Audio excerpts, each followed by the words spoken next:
Hello and welcome to Gundog Nation. This is Kenneth Witt and I'm coming to you from Texas. I want you to know that Gundog Nation is more than just a podcast. It's a movement to unite those who want us to watch a well-trained dog do what it's bred to do. Also, we are set out to try to encourage youth to get encouraged in the sport of gun dogs, whether it's hunting, competition, trials, hunt tests, all the above. This is a community of people that are united to preserve our heritage of gun dog ownership and also to be better gun dog owners. So if you'll stay tuned to all of our episodes, we're going to have people on here to educate you about training, about nutrition, health, anything that can make you a better gun dog owner. It's my pleasure to welcome our listeners, and please join our community. All right, welcome back to Gundog Nation. This is Kenneth Witt. And my guests, we were both in Texas, different parts of the state today. I'm over in Midland. And Chris, where are you at? Rody, where are you at today? Sorry. I'm east of Austin, about 30 minutes in a little town called Page. Oh, that's right. Okay. I did a little work over in LaGrange. But it's my honor to have this guest on. He was one of the first people I put on my list, and he's been really busy. And I've been trying to accommodate his hunt test schedule, trial schedule, hunting schedule. Plus, you do lots of other stuff, which we'll talk about. But Rody, tell the listeners, and you're more well known in this industry than me, but still introduce yourself and tell us about you. Well, my name's Rody Best, and I own and operate, along with my wife, Kristen. We own and operate Best Retrievers. I think we started Best Retrievers in 2006. So we're at 18 years right now. A couple more years, we celebrating 20 years of Best Retrievers. There's a whole other, we can get into my background before Best Retrievers at some point if you want to, but we do a variety of stuff. We're a large operation. We don't, it's not just me and my wife. We have 4 or 5 other trainers that work with us, and we do anything from puppy whelping service to basic obedience of all breeds. And then, of course, my favorite thing is the competitive side of it, the hunt tests, the field trials, and the Super Retriever Series. So, I think if I wanted to sit back and just relax and make some money, I could probably just do boarding and obedience and probably be able to have a lot less hectic life. But I just have never been able to let go of the competitive side of it. It's what motivates me every morning to get up and work hard. Well, it definitely shows. So, Rody, how old were you when you started hunting with dogs? Well, I grew up in a central Texas town called Brownwood. And, of course, in Texas, you can do a variety of things. But one of the things we did was dove hunting. And my dad would take us out. We had a funny story. We started with a dog named Bear. He was a black lab. And then, we would sit out on the back porch and random dove would fly by and my dad would shoot at it. And Bear, I don't even remember what Bear would do, if he would eat it or bring it back or what he would do with it. And then, I think our next dog was another black lab, and he named this one Fred the lab, because he had a boss at work that he didn't care for very much. And so he thought it would be funny to name this dog Fred. So, we had Fred, and Fred was one of those dogs that had no quit in him. You could throw a stick up in a tree and he would literally climb the tree to go get it. The only place we found that he could not get sticks and he would bring them to you and drive you absolutely berserk with them, was on top of the shed. So by the time Fred died, there was a small bonfire on top of this shed. So we had to get up there one day and clean all that out. But, I got started in Central Texas dove hunting, and really honestly, I'm not one of your classic textbook style hunters. I wasn't greatly influenced by my father. He didn't take me. My parents were divorced, and I was raised by my dad. He's not a big hunter, never has been, but on weekends we were bored, my 2 brothers and I, and we had 25 acres and we would go exploring. We called it exploring, and we'd tell my dad on Saturday morning, we're going exploring, and we might not come back till Saturday night. And he doesn't know this, but we didn't stay on just the 25 acres. We explored all over the county, probably. All the neighbors knew us, and I think that's created a love for the outdoors and a love for animals. And then fast forward to college. I was going to school at Texas A&M and going to school and working. And one of my coworkers asked me one day if I wanted to go on a goose hunt. And I'd heard about retrievers. I grew up with a retriever, but I had really not a clue what they were really truly capable of. And looking back now, this dog probably wasn't that impressive for what I know now. But at that time, it was an unbelievable experience. The fact that you could sit and enjoy a hunt and have the companionship of an animal next to you at the same time, it hit all the chords with me. I was outdoors, I was hunting, and I was enjoying being with an animal. So to me, it was love at first sight, and it kind of took off from there. And I joined a retriever club. I became very active in the Bryan College Station Retriever Club. Started kind of, I started off with a couple of dogs of my own, and before I knew it, some buddies of mine were asking me to train their dogs, and I get bored easily. So just training my own dog, was boring after a while. So heck, I'll take on some projects and make a little extra cash. So I did that, and I was getting a degree in wildlife and fisheries from Texas A&M. I graduated with that, and then went back and got my master's degree in agricultural education. And I was looking around for jobs, and at the time, the retriever thing in me had kind of really taken off. I was really enjoying it. I was doing a lot of that, and I came across a job opportunity in Hutto at a place called Triple Crown Dog Academy.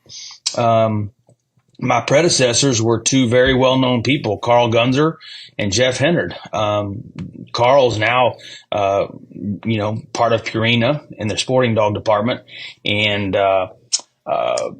I'm sorry, my phone looks like it's about to go dead. I'm going to stick it on the charger here. Okay. Hopefully this works. I didn't even think about charging my phone. I may have to take a break and charge this. Let's see. Carl Gunzer and Jeff Hennard was a hunt test guy turned field trial pro, and they were mentors of mine. So I looked up to them, and I started working there at Triple Crown. I spent 4 years there building up a department, and then one day they called me and said, "We need you to." Basically, I had 2 months to go find a job because they were slimming down their, cutting back, and they were only going to focus on obedience and boarding and no more retriever training. So, kind of caught me off guard, but at the same time, I was able to take all of my clients with me. So my wife and I found 21 acres out here in Page, and we started off in a mobile home with 20 dog crates in a bedroom. So it's kind of taken off from there. Wow, that's interesting. So it's kind of, you talk about your childhood and stuff. We have a lot in common. My dad was a musician and piano player, very talented musician, played a lot of famous people, and he didn't really hunt much either, but his dad was a big dog person. And again, not much of a hunter, just trained. So I kind of grew up just the love, developed the love and the outdoors by myself. Right. And my brothers don't hunt either. They're musicians in Nashville. Same. My brothers don't hunt either. Isn't that strange? I think one brother's hunted with me one time, which that's a real funny story. One of these days I got to put on this podcast. Excuse me.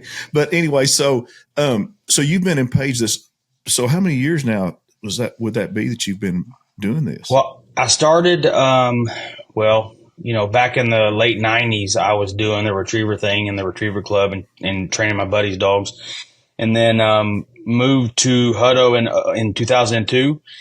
Left there in 2006 and started Best Retrievers. So it's been, 30 plus years. So you've never, all that education, you really don't have a day job. That's amazing. I envy you. I want to be you.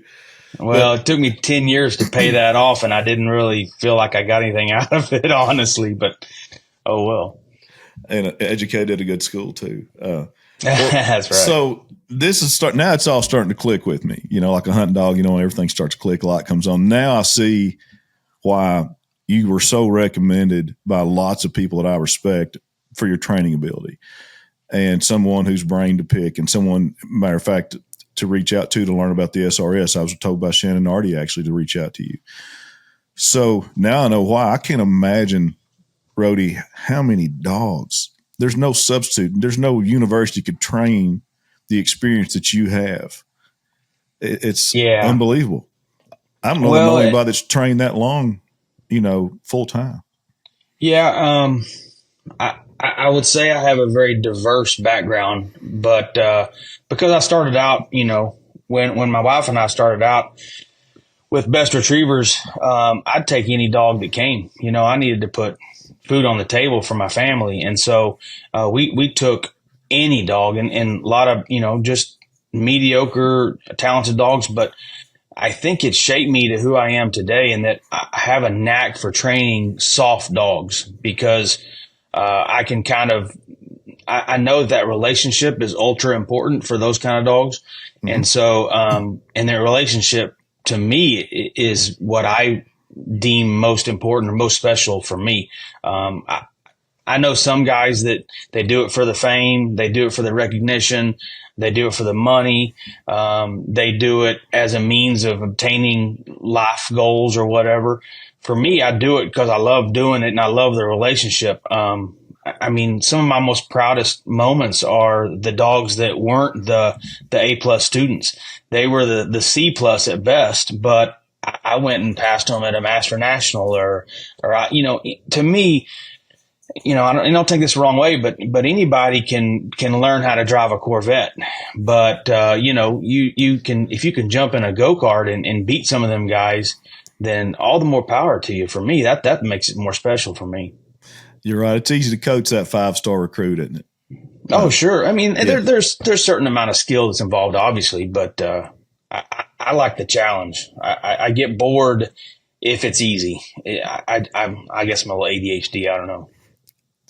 We're a lot alike. And I have so that's something I'll pick your brain about, not off the air too. Cause, well, I'm going to tell the listeners this about you.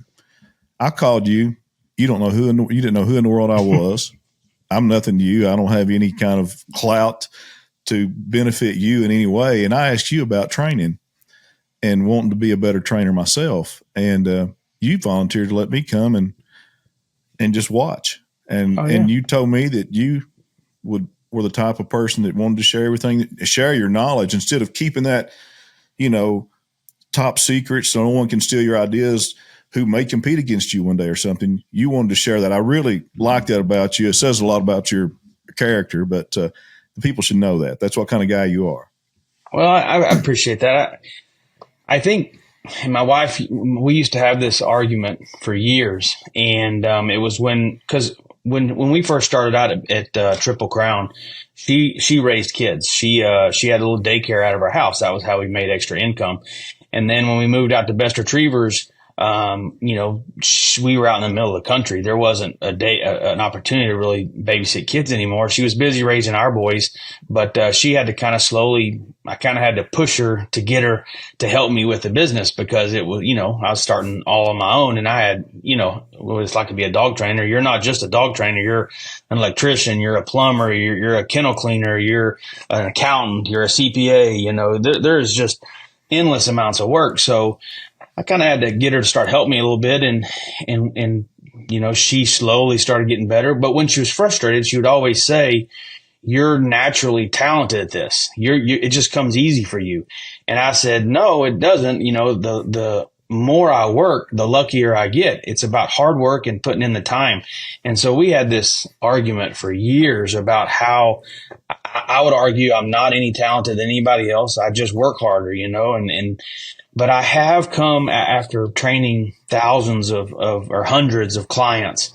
Some of them pick up on it very easily and some of them don't. So I have learned that there is some good merit in what my wife was saying. And I think that it does come a little naturally for others. And I guess for me, it came a little more naturally for me. Yeah, I think that's true. I mean, I'm nowhere even in your league, but I've studied so much, read so much, been to so many seminars and training and British methods, English, American methods, and I've still learn. I'm learning listening to you, and I think it's a lifelong process But I do think that there are some natural talent to people that are just have an knack for it. Rody, we talked a little bit before we started here about field trial and hunt test. Let's start by, what's your most decorated dog that you've owned? Oh, wow. Your rock star, superstar, Hall of Famer. Oh, that's really hard to narrow down because they all had different assets, that made them who they are today.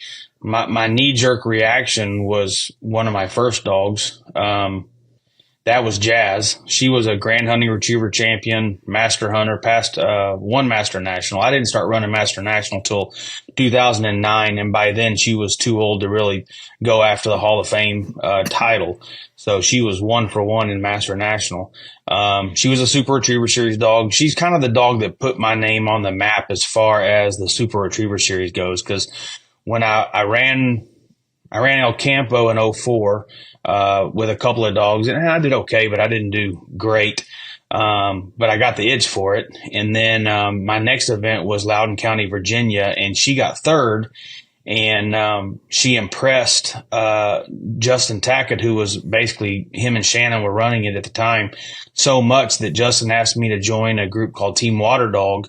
And my career took off from there. So I would say she's the one I remember the most, just because she helped put my name on the map. And our logo is her. She used to just leap out into the water, and my wife took the line of her back and made our logo out of it. So that was pretty cool. Nice. So do you even have a count of the stuff that you've accomplished? The awards. I don't really keep. I know some people like to. I don't really keep track of it. I mean, every once in a while, we'll look back. I can remember, because I don't run the Grand anymore. So I think 14 was the last time I ran the Grand, and at that time I had trained 13 Grand Hunting Retriever champions. So not a big number by any means. I'd been running it for 7 or 8 years at that point. I've probably got over 20 Master National Hall of Fame dogs, well over 100 Master titled dogs, Master Hunters. I've, won, 4 or 5 Super Retriever Series events. The one event that eludes me, and that's the one I'm leaving for tomorrow, is the Crown Championship. That's the one event that I just have never seemed to win. One of my trainers won it a few years ago, Luke Coor, who worked for me. He won it with a dog named Bang, but it's always eluded me. I don't know why. I've been in the Crown just about every year since the beginning, but I just never seem to be able to be, consistent. I guess that's a word. Yeah. I'm looking for. Now, and Rody, I asked this with the understanding that I'm still learning all the titles and trials and tests. What's the hardest? Is the Super Retrievers like the hardest trial test, or what is the hardest? They're all hard in their own way. Okay. But I would say the Super Retriever Series is the most difficult, because you have to be good at all of them. So you can't, that used to, I'd say 7 or 8 years ago, you could be really good at one aspect and okay at another and do well. But in the last couple of years, the Super Retriever Series, if you have a bad break at all at any point, if you're not very good or excellent at every venue, the field trial side of it, the hunt test side of it, then the hunt savvy side of it, then you're not going to make it. You're just not. I mean, this year was my most disappointing year in a way, because it was the year of near misses. So last year I qualified 7 dogs for the Crown Championship. This year I only qualified 3. But I had 6 others that had points, but just not enough. 4 of them only needed 1 point to qualify, and that's just a top 6 placement. 6th place, you get 1 point. So I chased those points. I chased all over the place trying to get those dogs. And like I said, you have one misstep, the wind's not blowing when your dog runs, or the sun's at a different angle, or, the shadows or whatever. I mean, it didn't go right, and they didn't qualify. I'm still proud of those dogs. They're very, very good dogs, but it just didn't work out in our favor this year. Yeah. What little bit I've heard about it, everybody kind of says what you say. And I guess there's a lot of stuff that you don't know how they're going to set it up.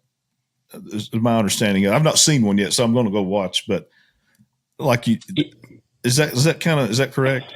Well, I heard you say, I was listening to one of your podcasts last week, actually, and I heard you say you're familiar with Schutzen.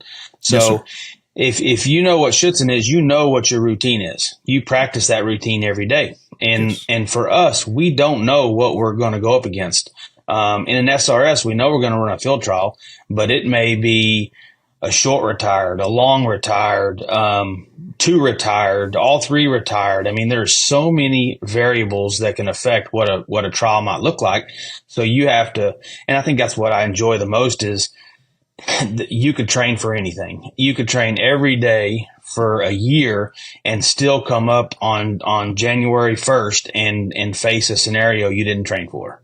So it's really hard to be prepared for anything and everything like that. And the same goes for the hunt test scenarios and the hunt savvy scenarios. That's what's great about the SRS is it's whatever a judge can dream up. And I got invited to judge an event in it's either February or March coming up. And I'm looking really forward to it because I'm a very creative person. So those guys, if they're out there listening to this, then they better be ready for some creativity because we're not going to do the standard status quo. We're going to have some fun. Yeah. And you also, I guess, I know you told me you do field trials too. How many of those do you try to do a year? A lot depends on the dogs that I have in kennel at the time. In the last several years, last 3 years, we've run more field trials, or I run the quals. So I don't run the AMs or the opens, but, and obviously I can't run the AMs. I'm a pro, but I'd say since Luke Coor came in and we we tightened our belts a little bit and became extremely competitive. We were running, I think at one Master National, we ran 32 Master National dogs. So we became very top heavy, if that makes sense. We got a lot of really good dogs. And so those owners, they want to go run the Super Retriever Series. They want to go run Master National, and they want to be qualified all age. They want to run quals. So that's kind of where I've been running probably, I'd say 5 to 6 quals a year for the last 2 or 3 years. And then probably 10 or 12 master tests a year and probably 15 Super Retriever Series events a year. So I'm on the road a bunch. Wow. Now, Rody, so when you go to these events, these tests, you're taking quite a bunch of dogs, correct? Usually. On average, how many do you usually take? Well, at Master National, I took 24. On a weekend event, like last weekend, I ran a hunt test. I ran 12. But I strategically run my dogs. So if, let's say I'm running last weekend and I'm running this weekend, I'll only run half my crew and then I'll run the other half the next weekend because I don't want to run the same dogs every weekend and let them get loose. They'll get extremely disobedient and they're my business cards. I don't want them acting up out there and making me look like a fool. And I want to have a high pass ratio and be successful. So that was something I did this last spring was I ran a weekend test and then I ran a midweek.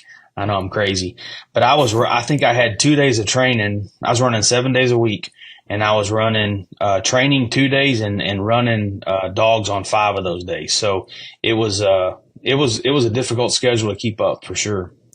Now, are you the dogs you're running? I know you are a breeder. We'll talk about that. Are these your dogs that you sell to customers that you're training for, or what's the makeup? I guess I don't run, but about probably I usually only have 1 or 2 personal dogs at a time, and that's something that speaking of, it's kind of off on a different tangent. But when I run the Super Retriever Series, there's I forgot the name of it. It slipped my mind, but you're looking for Dog of the Year, basically, where the dog is winning and placing consistently throughout the year. But in my program is once a dog qualifies for the crown, they're done. They stop running.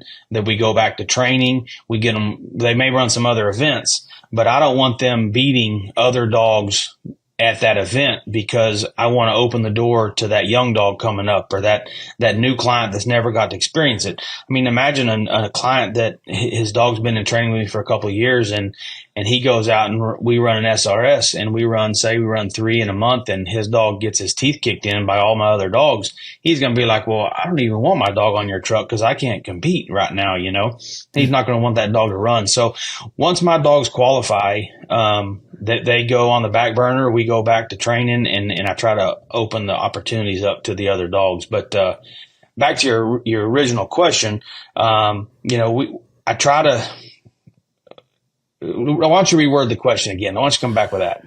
Yeah. So I would assume when you're going to these trials, you're obviously taking customers' dogs. Are those customers' dogs that you have bred and sold, or are there some outside dogs too?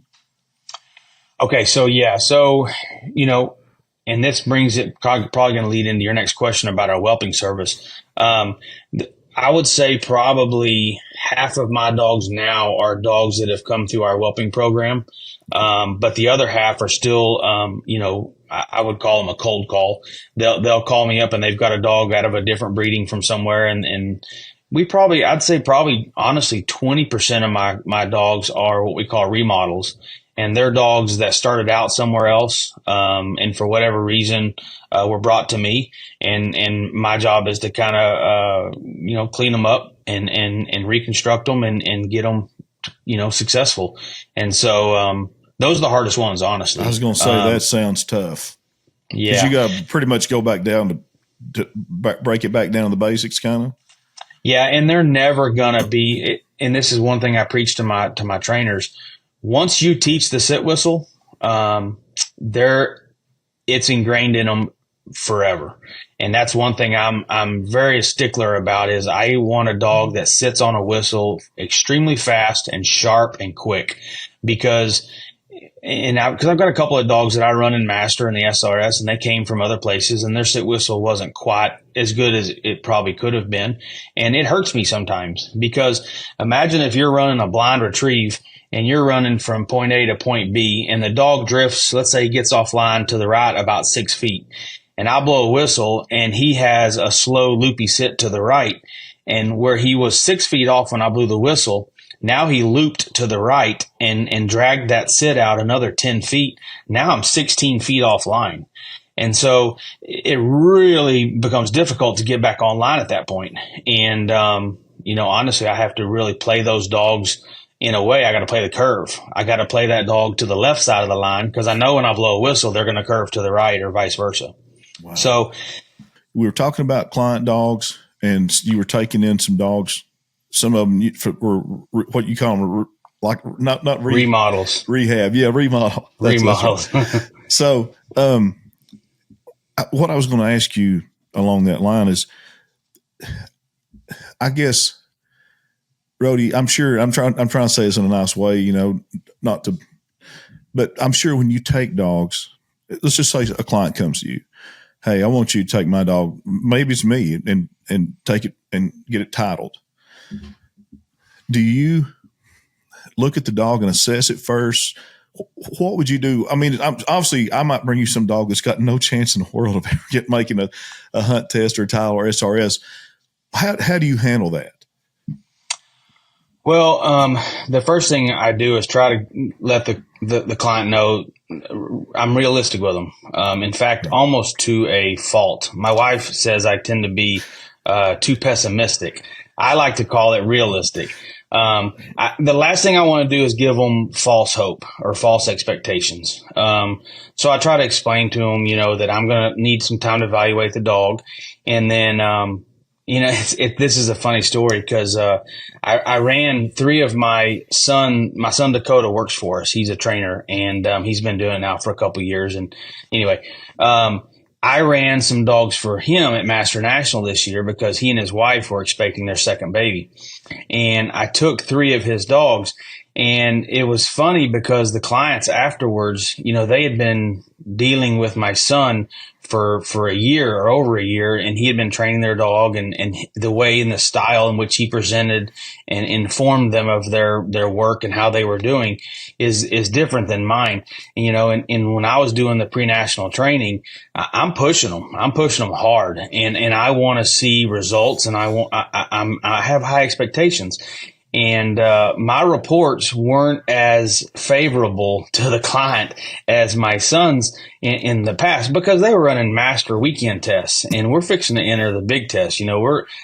They got to be on their game. And so my wife was telling me this the other day, how one of the clients had remarked to her how much different our evaluation of their dog's performances was. And fortunately, all three of my son's dogs passed, and he has not let me forget that. So all his dogs passed Master National, but not all mine did. Oh, I bet you did eat some crow. Oh, yeah. He made sure I ate it for sure. But I try to let the client know that because the dog has already had history and those habits are already there, that it's it's impossible. And you never want to say never, right, in dog training. But it's impossible to completely rid the dog of those habits. They will always have some residue of some kind. And so that's why it's so important that the dog get off to the right start. And that's where people make the biggest mistake is, well, there's two mistakes people make. Number one, they don't spend enough money on the bloodline. They try to find a cheap dog and then bring it to the pro and expect them to work miracles with it. But they also don't spend the money on the pro that could give them the best chance at success. And so, if you go down that road and you pick somebody that maybe is cheaper or they're closer, and location is a big thing. A lot of people pick their trainer based on how close they are to them. And I get it. You want your dog close, so you can go visit them, and you should. You should definitely go see your dog in training. But location is a big thing. And if they would put their investment, because that's what it is. It's an investment in yes, this dog's life, right? Yes, and if you don't do this right, that dog will be that way for the rest of his life. And so picking a trainer that is successful, has a proven track record is huge. And so I always encourage people to go, number one, watch a pro at a hunt test or a field trial and watch how his dogs behave. If that dog doesn't look like it's happy to be there, then your dog's not going to be happy with them either. And look how successful they are. If they're running a hunt test and they're passing 1 out of 5 dogs or 2 out of 10 dogs or something, they're probably not doing something right. But that pro that's consistently passing a lot of dogs and being successful, he's probably got it figured out. Rody, I'd kind of like your advice on something. This is it wasn't a scripted question by any means, but a guy like me, I want both. I'd like to have a dog with some titles. I only have one right now that's got a title, but all my stuff's pups except for one adult. But I'd like to have a dog that I can hunt. I just got through, for example, my 24-month-old dog, Maverick. I had him in South Dakota with a buddy, my first podcast, if you ever got to listen to that, but left it up there. He got to hunt for about 6 weeks in a preserve for pheasant. And then I go up opening day and he gets to hunt wild birds with the same guy and me. And I bring him back. He's retrieved a lot of birds. Can I have a dog that I can go do that with, hunt, and I'm going to take him duck hunting a lot and still be crisp and sharp for trials and tests like that?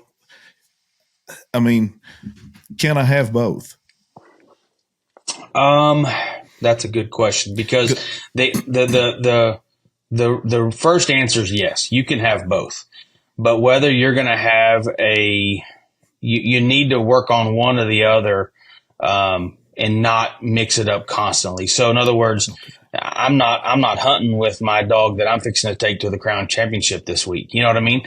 We're focusing on the Crown Championship, and we focused on Master National. Now, when all this is over with, we're going to go hunting. We're going to go and hunt. But when it gets hunt test season, we're going to train. So I would say if you're looking at doing both, I just wouldn't do them both in the same week. Okay. Because so Maverick has his HR seasoned. Mm-hmm. I'd like to get his senior hunter AKC maybe, and I don't know, maybe take him up one more step in a UKC. But, I know that when I bring him back from that upland hunting, he's going to, some of his casting, he was doing blind retrievers and corn and stuff like that. But yeah, I just wondering what your thoughts were. I'd never really asked anybody that question. Well, and a lot depends on the owner as well.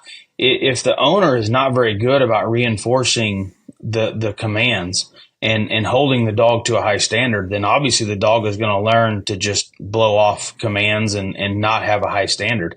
I've got some dogs that are just, for me, they're robots. I mean, they're superheroes. But as soon as that owner shows up, they're a completely different dog. They look like they don't even know the sit command. And I think that's through no fault of their own. They just don't understand or don't know. And so I strongly encourage our clients, if you're going to have your dog home, and I'm going to give another example. I'm just full of examples tonight. No, that's good. We were on a hunt last year in Oklahoma, and we did a big client hunt, and we had about 8 clients. We're doing a big duck hunt on a pond, and we hunted for 3 days, and every day we hunted with 2 different dogs. And then I would be right there with the owners in case they had any problems or questions in a real life hunting scenario.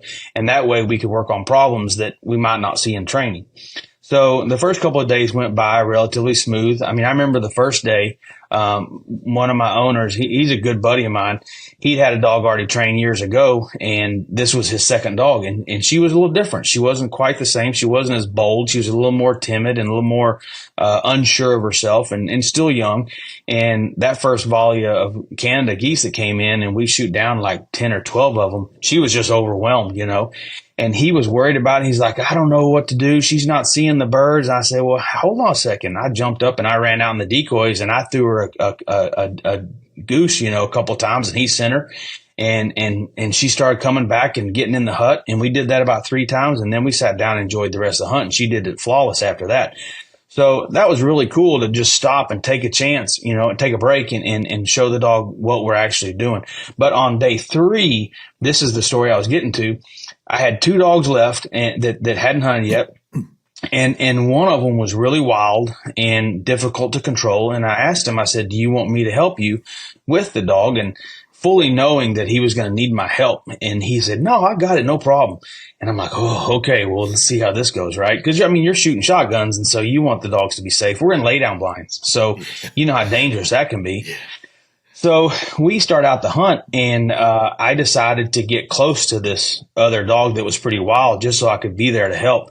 And I'll be dang, that guy surprised the heck out of me, and he had total control of that dog. And I'm impressed. I'm like, wow, And the first ducks come in, and he had his dog steady the shot, and out of nowhere comes another dog. And I'm like, oh, wow, that's not the dog I expected to have the problems. So within 10 or 15 minutes, I'm completely changing the blinds with another person. I said, I need to go help this guy. So I'm over there helping him for the rest of the hunt. And I would have started out the hunt saying, we're going to have problems with this dog and this dog's going to be fine. But as soon as the hunt started, it was the exact opposite. And so, you never know. You just never know until you get into a hunting situation, how the dogs are going to act and what's going to happen. Dr. Jekyll and Mr. Hyde, right? Yeah. Yeah. No, that's something else. I'm getting ready to do a duck hunt with Maverick for the first time next month. But the pheasant hunt was good. I'm actually going to go do it again with him. But, it's there's just nothing like hunting with your own dog. And I didn't get to fully raise him, but all the other stuff, most dogs I raise myself and train. But yeah, no, that's good to know. So how do you guys? I know you're super busy, and I've heard good things about your kennels too. I've heard nothing but good about your whole crew. But how many litters do you usually have a year? Well, so that's an interesting question. So we're not actually, quote, a breeder because we don't keep females in kennel for breeding purposes. We have a whelping service. So it just wasn't practical for us. And honestly, I don't like I call it playing God. It's like controlling and manipulating breedings.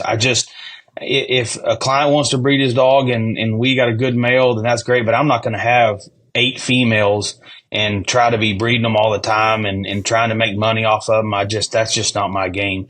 But we found the need though for clients who had real nice dogs, but just didn't have the time or the means for raising a litter. And one day my wife said, we ought to whelp that litter for them. And I said, you're crazy. You lost your mind. We don't want to do puppies. No way. We got our hands full with all these other things. No, we could offer a service. And I'm like, oh my gosh. And so 9 times out of 10, I think my wife's got a crazy idea. She's right. And it's a good idea. And this was a good idea.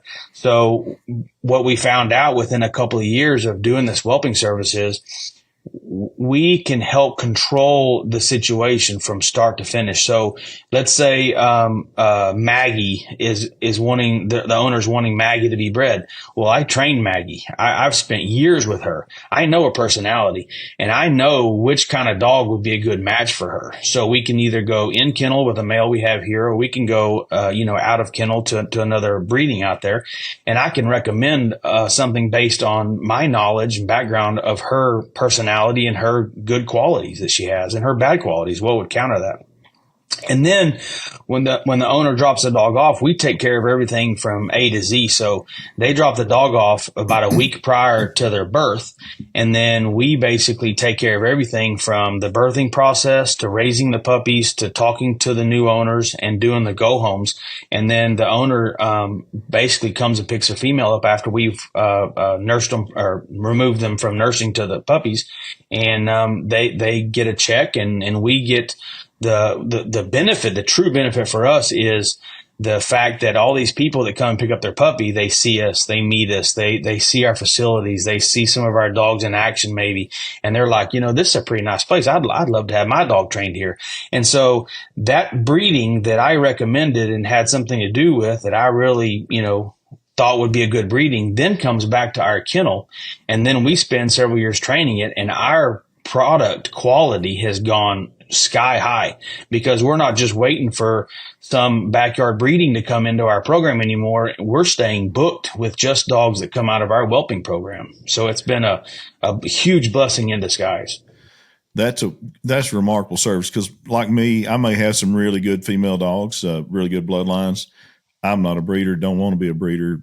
Puppies you talk about responsibility. That's whelping. I wouldn't want your wife's job for no amount of money, but that's, you remind me, the only other, I've never heard anybody else do that, but one other kennel at Wild Rose Kennel in Mississippi has a similar type thing. I bought a female pup from there. Yep. Trained her, she was a really, really good dog, and then took her back after I had all her health test at 2, and they did a whelping service. I didn't have to do anything. They sold the pups and just split the money with me, I guess. I just wanted to have one litter off of her. I didn't keep a puppy, but I really like your all service. That's a great idea. That's genius, I think. Well, it's been, like I said, and I have seen some of the puppies, and I've probably added more dogs to my personal string than I needed to. But, they'll be like, well, we're going to breed, like we just talked to a client tonight about breeding his dog. And I told my wife, I said, I want a female out of that breeding. That's a good breeding, Yeah. So it's kind of like my wife and I used to work in a pet store in college, and we ended up with so many dadgum animals at home because, and that same thing with this whelping service. We put 2 and 2 together, put a male and female together. I'm like, that's going to be a good breeding. I want a puppy out of that. So I end up with sometimes a few too many dogs. To me, a satisfaction would be, I'm sure you get a great satisfaction when you've picked that breeding, you've paired those up, and then you raise that pup and you compete with that pup.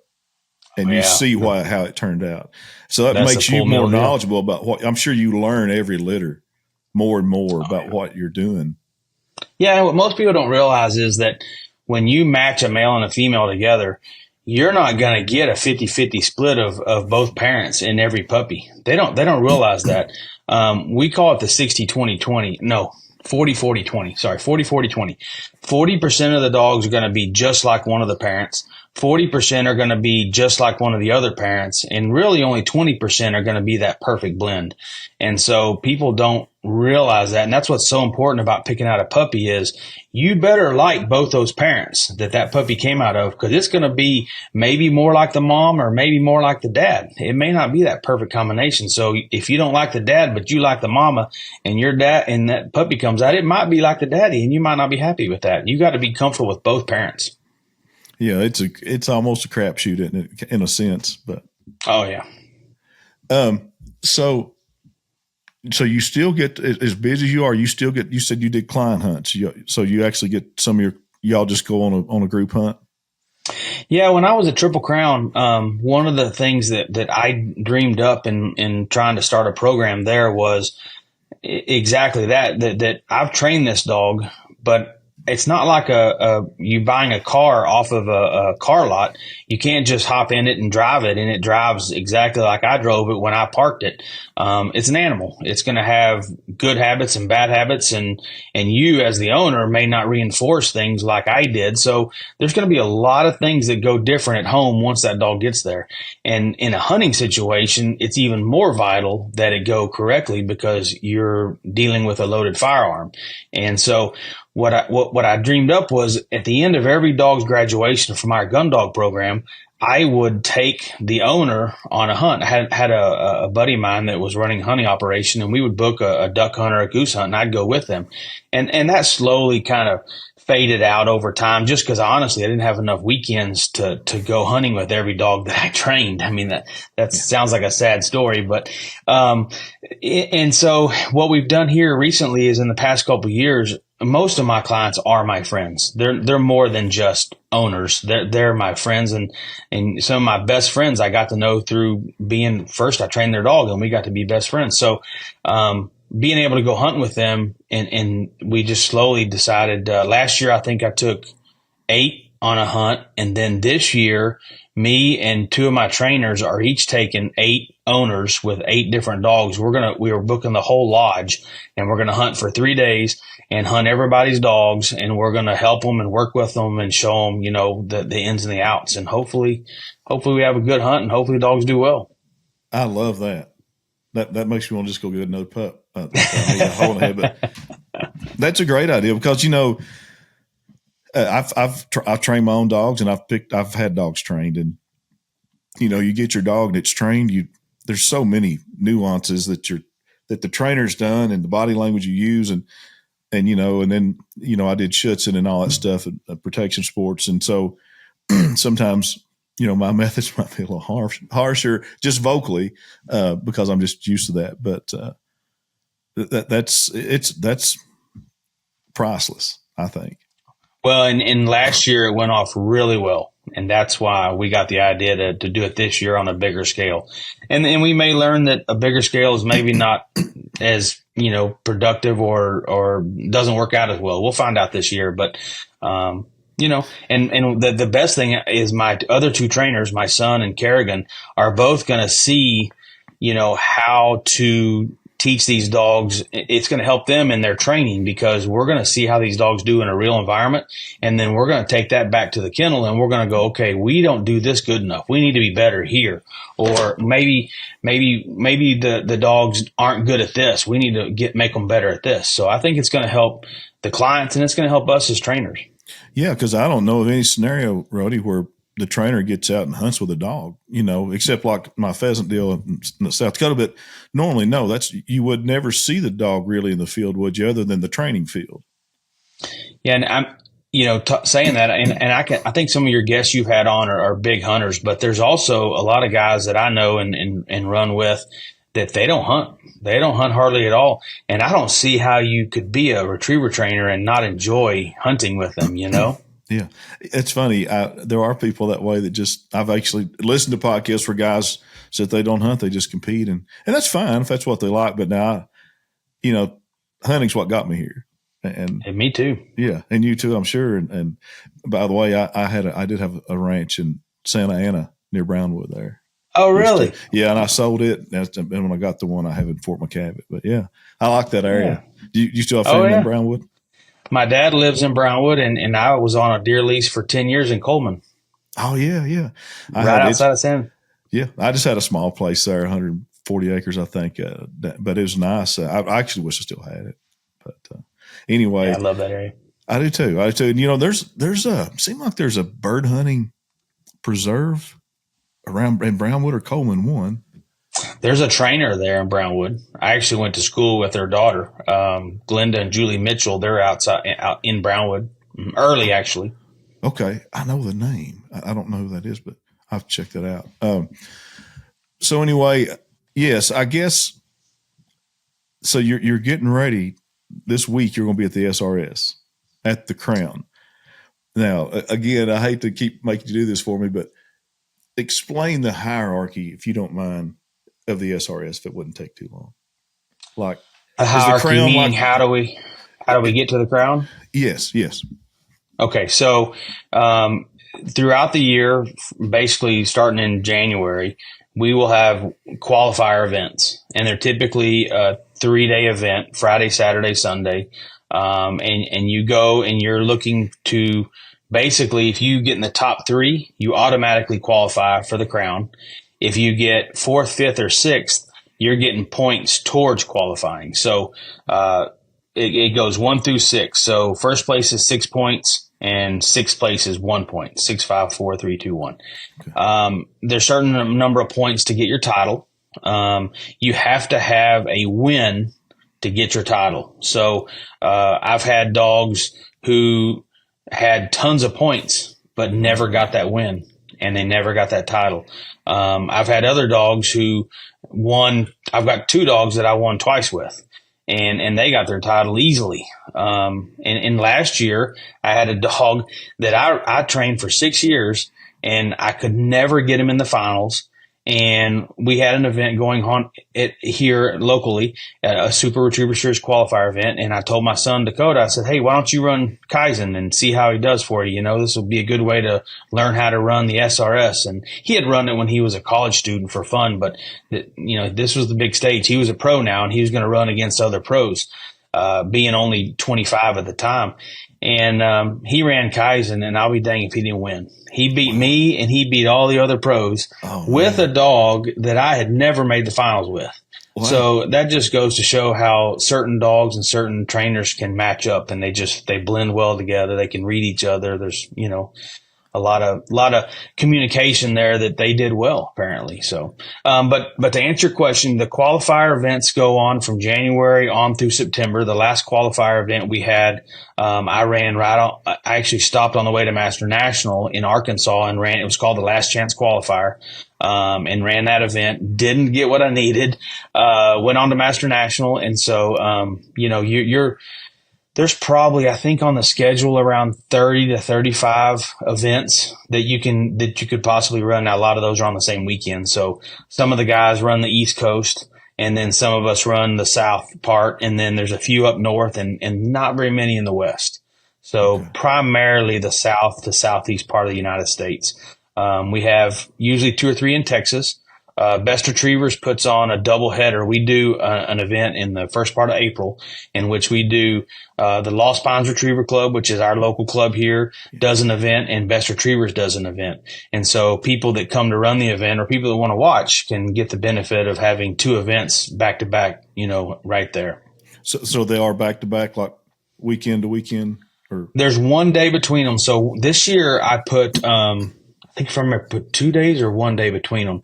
I think one of them starts on Monday, runs Monday, Tuesday, Wednesday, and then we have off on Thursday, and then the next one starts Friday, Saturday, Sunday. So they're literally 6 days, 6 out of 7 days. So there's a lot of events in Louisiana, a couple in Arkansas, and those are the primary. I go up to Missouri, Mississippi. I've gone to Georgia before. I've gone to, up north and far east, but primarily I stick to the events around the Louisiana, Arkansas, Texas area, and a few outside of that. But it's a lot of travel. That's a lot of travel. Yeah. You're going to think I'm ignorant, but the Master National is not a test. It's a field trial, right? It's winner takes all, or is it a hunt test? No, the Master National is basically, think of it like 2 master tests back to back. So it was originally designed to be 6 series, and and a normal master test is 3 series. So you basically have 2 master tests, but it's a pass fail standard. So you're, expected to perform at a certain level. And if you do, you pass. And if you don't, you fail. There is no comparison between dogs. And then basically the last few years, because of the pure size of the event, we're getting between 1,000 to the next year. It's coming to Texas. It's going to be right here in my neighborhood, right in my backyard. They're expecting upwards of 1,500 master dogs coming here to run that event. It's the biggest performance dog event in the nation. I've got to go this year. I wanted to just so I could see all that and learn, but it just didn't work out. But I'm going to definitely go when it's going to be here in Texas. Why not? Sure. Yeah, that's so that clears that up. I thought it was a test, but then anyway, that makes a lot of sense now. I understand. If it's a test or it's a trial. So a test is pass fail against a standard, and a trial. If you ever hear the word trial, it's going to be a comparative winner event. takes all. Kind of like SRS trials, or field trials or whatever. Okay. Winner take all. If you were, this is just an off the wall question, but if you were a guy if you wanted to find a pup that would just be a rock star, which would you think is a more important title, a SRS title or a field trial or a field champion? Ooh, good question. So, because I thought you were going to go the different hunt test title routes, because a lot of guys argue that the grand title is a lot better than the master hunter title or whatever. I honestly have to say the SRS title would be a more, so the SRS is like your triathlons or your Ironmans or your multi-sport type events where an athlete has to be able to do all these different things. And your field trial is more like, and don't get me wrong, these dogs are super talented, super well trained, unbelievable at what they do. But they do one thing. They do field trial setups. An SRS dog has to be good at a lot of different kinds. They got to be good at field trials, but they also got to be good at hunt savvy and hunt tests. So that's why I think the Ironman is a lot better in that way. I see. That makes a lot of sense. So, and I guess now that I'm understanding you've really educated me on this. Thank you so much. But in the SRS, they also have to have the ability to adapt to situations they may not even prepared for. Possible. Right. I mean, in a test situation. Sure, we could be running in a dog hut. We could be on a dog stand, a tree stand. There's been flooded timber hunt savvy tests in North Carolina before. And that's funny because Danny Farmer actually won that one. I'll never forget that one. He ran one SRS and he won. So every field trial guy out there has got the impression that any field trial dog can win an SRS. So unfortunately that didn't work out in our favor too well. We were kind of hoping to teach Danny a thing or two, but he taught us a thing or two. So you could, there's just so many things. There's another buddy of mine from Texas, and he's going to be running next week, and he's been sending me his setups, and he's been, showing me maps of where the marks have been landing and all the different things he's trying to do. And it's just crazy when I look at it because he's just trying to plan for everything. And that's what you got to do. You got to have a dog that's good at everything. And I'm doing a little different this year. I have, I've always trained for I call them tricks, all of the different, ways in which you could get a dog. I'm going to focus on the mechanics this year. I'm just focusing on good marking skills, good blind running skills, good line manners, and not try to overwhelm the dog with too many scenarios prior to the event. And maybe that'll work out in my favor this year because I feel like in years past, I've tried to just flood them with so many possible scenarios that it just overwhelmed them and hurt their confidence. So I'm hoping this year that this will pay off. We'll see. I can see that I would think that would work too, what you're talking about, just going back to the mechanics. But what do I know? You're the guy that's done this forever. But, man, we'll know this week. Yeah, that's right. I'll be curious to see the outcome. I'll be texting you. I won't bug you too bad. Rody, of all the dog stuff I've been exposed to over my lifetime, and people just doesn't realize, I don't think there's any more complicated type of training of an animal than there is the retriever to do some of these, the super retriever series, the field trials and this stuff. I mean, it's a lot of time. I don't know any other any other dog sport or anything that, protection sport, anything that I know of that has even close to that level of training. But it's amazing. No, it's a funny story, because when I've been running the Super Retriever series since '04, so I've got over 20 years of, 25 plus years. And I remember years ago, people would ask me what to do, and I'd say, well, I run the SRS, and they're like, oh, you do that thing where they jump real high or jump really far out in the water. And I'm like, no, that's, to me, and then nobody that's not in the game understands this, but that's kind of an insult to us, because we spend years developing. I mean, a good SRS dog is probably 6 or 7 years old, and he's been trained 5, 6, 7 days a week his whole life. And these big air dogs that jump out in the water, I mean, that's a very small skill. And don't get me wrong, they're very good at jumping, but the level of training that's involved to teach that compared to what we have to do is minute. Yeah, that's, I just, the more I've gotten involved in it and learning, it's really something. But yeah, I mean, I'd like to, but it's a goal of mine. I'd like to title a dog, and maybe even SRS one day. Who knows? But that's well, the SRS, the amateur division in the last 2 years, 3 years has become incredibly difficult. There was a time I was on the SRS board for 10 plus years, and one of our missions was to try and encourage more amateurs to run the event, because we were having a shortage of AMs. A lot of pros were running it, but not many amateurs. And we looked at it and we thought, well, maybe it's because the amateurs are coming out and they're getting their teeth kicked in by one certain amateur that's really good. So we started limiting the number of amateur dogs that one person could run. And I don't know if that helped. I don't know what's changed, but in the last 3 years, there's a lot of amateurs that, when it's all said and done after 4 series, because see, during the event, the AMs and the pros run the same test, but when they get their score, they tabulate the AM scores on one side and the pro scores on another side. We're not competing against each other. The AMs are competing against the other AMs, and the pros are competing against the other pros. We all run the same test. So there's been many weekends where, when it was all said and done, that the overall amateur winner had a better score than the overall professional. Wow. And that used to never happen. But I can guarantee it probably happened 3 or 4 times this year. That's how good the amateurs have become. And they're not only better handlers, but they're better trainers.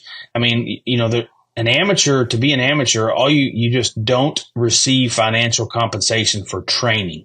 So you could be a retired, well-off individual that pays other trainers to train your dogs, and you just go pick them up and run them, and you're a good handler, but you may not be necessarily a trainer. So that's what some of these AMs are. But the AMs there's 3 or 4 really good AMs, and they do all their training themselves. So it can be done, and it's done all the time. So kudos to the amateurs out there. I'd heard that the competition had really gotten just stronger and stronger in the SRS on both sides. Maybe that was Shannon told me that, but someone told me that recently. So yeah, I think what actually helped was the SRS was struggling a little bit to gain popularity and gain a hold, probably 7 or 8 years ago. And Shannon did a lot of work to get the event recognized by the United Kennel Club. And so now it's an actual title on your UKC pedigree. And that made a huge difference, because now that it's recognized by a national organization, the title carries so much more weight. And so now, I mean, we used to be, I wouldn't say we're nobody. We were on TV, back in the day, but we weren't as respected as, say, a Danny Farmer or a Mike Lardy or one of those. But now some of these SRS trainers, some of the big ones, they're well known now.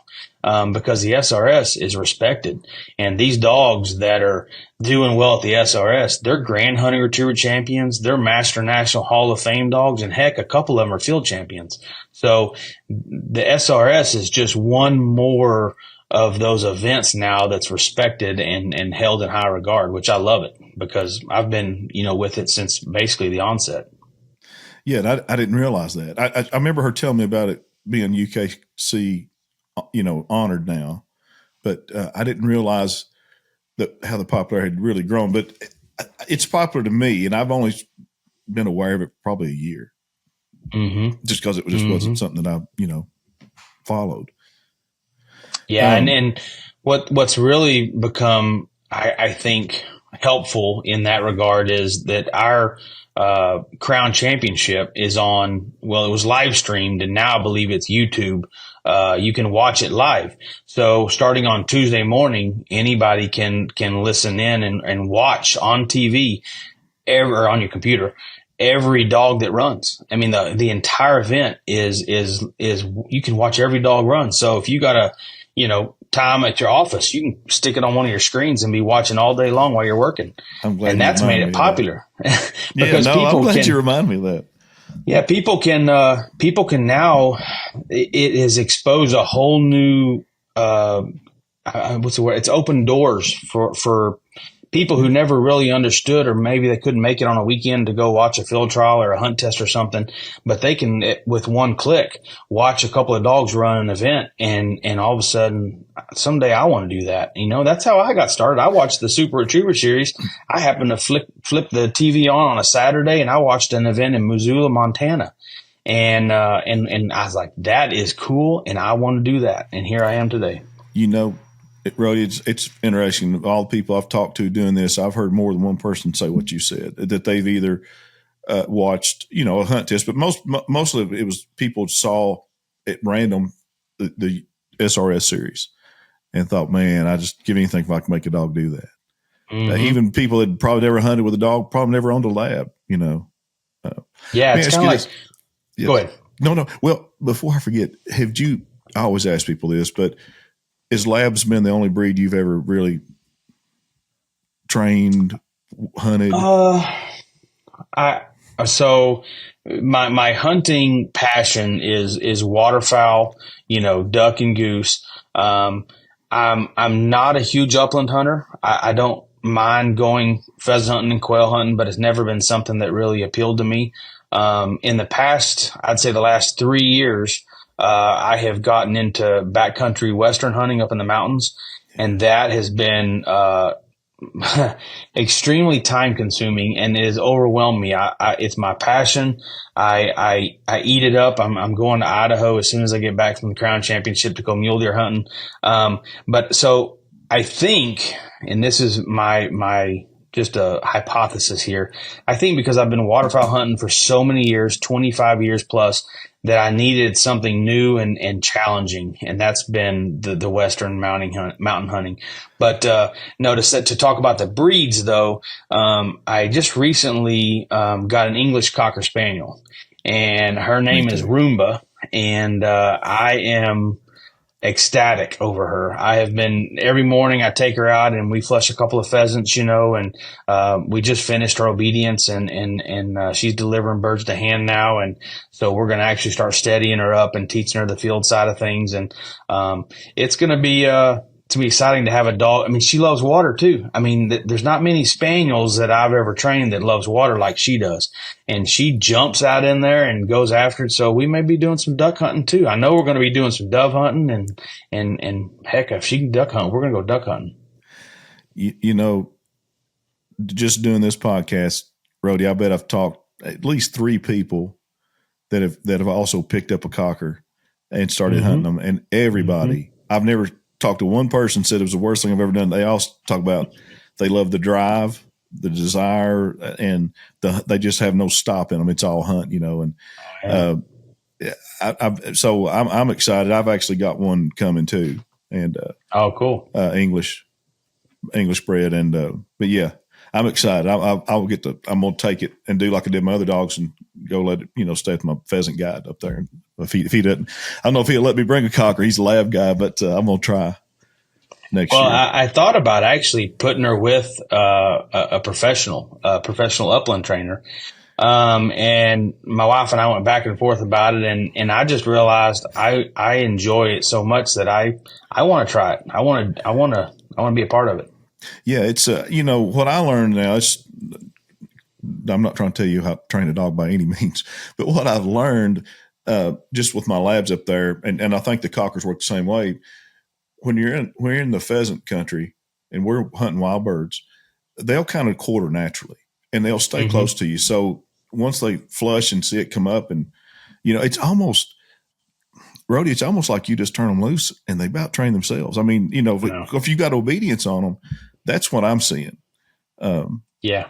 With the I labs. think with a lab, the basic program, you're taking a lot of their natural born abilities and just kind of shaping them into a productive task. And then when you get into the more advanced stuff, I mean, a dog doesn't know a hand signal from a whistle sit to any of that stuff. So it's just a raw piece of clay that you mold. But with these English cockers, I mean, you turn them loose in the field and it's like, this dog's been like trained or something, because it almost seems like it knows what it's doing. Yeah. And, I remember asking Scott Nienaber, I was like, Scott, do you train those dogs to quarter? He says, never have. He said, they just do it. So I think you're going to teach all the other basics anyway. Sure. I got this feeling you put that dog in the field, heck, it'll quarter and flush for you and retrieve, because you've taught it to retrieve. But anyway, no, it's interesting. I want to hear more about your cocker when you get to hunt with it. But I tell you, if you're not a big upland guy, maybe you should go with me next year up there. I'm telling you, it's great. Wild birds, we limit out every day. We hunt corn, sorghum, grass. There's nothing more exciting than seeing a dog, go on point. I mean, that's, my wife and I were up in Kansas a couple of weeks ago. Her family's from up there, and I was doing a little deer hunting, and we were visiting her family. And we took a little day trip over to a place called Standing Stone Kennels. You may know who they are. Yeah, German Shorthair. That's an excellent kennel. Yeah, yes. We went over there and toured their facility and got to meet them, and we probably spent a couple of hours. I've been doing it a long time, and they've been doing it less than I have, but there's still an opportunity to learn from somebody. And so we used that as a learning opportunity. We saw their whelping program and saw their kennels, and we saw some dogs work in the field. And I mean, to me, it was, I don't know if you've ever heard, I'm going to go on a little tangent here, but you ever heard of the 3 stages of learning? Tell me. I think I know what you're going to tell me, but please say it, though, for the listeners and me. And I was getting my degree in wildlife and fisheries, and then I got my advanced degree in agriculture education. And one of the things we learned is that, because I thought I was going to work for Texas Parks and Wildlife. That's what I really thought I was going to do. And they were talking about how differently young people learn and compared to older people. But one of the things is people, as they learn through life, they start out learning something like I did, say the retriever training. I couldn't get enough of it. I read every book. I watched every video. I just sucked. I was a sponge. I sucked up as much information as I could. And then that's the first stage. So you just never can get enough. You learn, you want to learn more. Then you enter the second stage, where the second stage is the one you don't want to get stuck in. The second stage is where you feel like you know everything. You have done everything. You have learned everything. Nobody's going to teach you anything you don't already know. And that's a dangerous stage to get stuck in. And I always encourage my trainers to try to go to the next stage. And that means, you may know a lot, but there's always somebody out there that knows something that you don't. And you can always learn from somebody else. So always strive to be in stage 3, and always try to take somebody. And even if it's a client that has never had a dog trained before, he might say something one day and a light bulb goes on in your head and you're like, that's brilliant. I never thought of that. And he may not know anything about it, but he helped open a door that if you'd been stuck in stage 2, you would have never got a chance to open. I'm not just saying this, but I think I stay in stage 3. I always love to hear what someone says. That's why I love doing what I do. I learned so much on this podcast from guys like you. But no, and didn't you think, don't they have some of the sharpest dogs at that kennel? They have some beautiful German short hairs that I've seen. Yeah. I've followed them for probably 2 years, but good looking dogs. Yep. Yeah. And their facility's top notch. I mean, I saw a lot of improvements that I could make here that they've done that I really liked. So yeah, it was a bonus. I tell you, I followed. He's going to be on the podcast here in a couple of weeks. But Jake Lowry of Raglan Gundogs in Illinois. Oh, yeah. He's got some nice cockers. He gets off. He imports all of his stuff. And I've not been to his facilities, but I've got friends that have, and I've heard that's one of the cleanest. He's a vet. No, he's a dentist or a vet. He's a dentist, I think. But anyway, super facility. That's like a model facility for a dog kennel. I've never been there, but man, he's got some good looking hunting dogs. And you ought to talk to. So Roomba, her dad was Mojo, who was last year's national cocker winner, field trial winner. He won the national, and he is owned by a guy named Chris George out of San Marcos. Chris used to be a client of ours in the retriever world. We trained his retrievers before he went into the English Cocker world. That's how I came to get Roomba. She's out of his bloodline. Well, he has his dog trained by, I'm going to mess up her first name, but it's with Bad Habit Gundogs up in Decatur. And I would encourage you to look her up. She won the national last year at a very young age. And that's who my dog Roomba is out of the dog that she trained that won the national last year. Well, I thought you were going to say Jaylee Swartz, who owns Green Gable Gundogs in Wisconsin, and she won the year before last national field with her. Wow. Wow. But they're all real close. And this one sounds familiar too. But that's interesting. No, I'm excited about it. I love retrievers. I've got more than I want to tell on this podcast, but I feed a lot of dogs, and it takes a lot of my time. But that might be nice to try something like that. But anyway, Rody, gosh, I know you're getting ready for your crown. You're a hunter. It's hunting season. I think I'm going to start hitchhiking with you next time you go on these big game hunts, because I do that stuff too. I'd be careful what you say. Then I've got a high fence hunting ranch in Fort McCabe. I don't know, you probably do that stuff anymore, but it's more work than it's worth. But anyway, it has been. I've wanted to talk to you in person for so long, and I'm going to come out and let you make me a better trainer. That's my goal. I'm going to try to figure out a time when everything settles down on your end and on my end, and I'm going to come and be a sponge at your place for a little while. Yeah, well, I love teaching people, and you're a very enthusiastic learner. I can tell, by listening to you and talking to you. So I would love to help you.